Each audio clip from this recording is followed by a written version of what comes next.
విసుగక మేలు చేసిన ఎడల తగిన కాలమందు పంట కోస్తాం. మీరు ధర్మకార్యాలు చేయడం మొదలుపెట్టారు, ఇతరులకి సహాయం చేయడం మొదలుపెట్టారు, అప్పుల్లో ఉన్న వారికి సహాయం చేయడం మొదలుపెట్టారు, బాధల్లో ఉన్న వారిని లేవనెత్తడానికి ఇష్టపడుతున్నారు, మీ సంఘములో అవసరతలో ఉన్న వారిని మీరు ఆదుకుంటున్నారు, మీ సేవకులను మీరు ఆదుకుంటున్నారు, దేవుని కార్యాలని చేస్తున్నారు, అయినా జరగడం లేదు.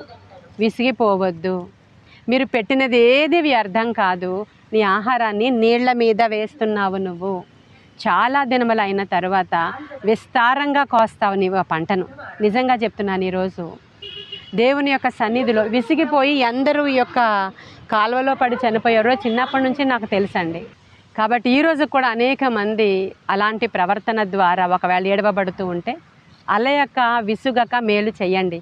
అది అసలు ఎక్కడికి కూడా పోదు. మనము మేలు చేస్తూనే ఉన్నప్పుడు అద్భుతం ఒకసారి చేశాం కదా, 2 సార్లు చేశాం కదా, ధర్మకార్యాలు చేశాం కదా, పేదలకు ఇచ్చాం. ఈ ఇయర్ పుట్టినరోజు జరుపుకోకుండా అనాథ శరణాలయానికి వెళ్ళి ఏవో పంచామండి. ఏముంది, మళ్ళీ మామూలుగానే ఉన్నాం.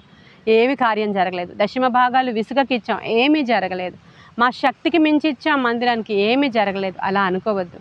అలయక మేలు చేసి తిరేమి తగిన కాలమందు మీరు పంట కోస్తారని గలతీయులకు రాసిన పత్రికలో ఉంది.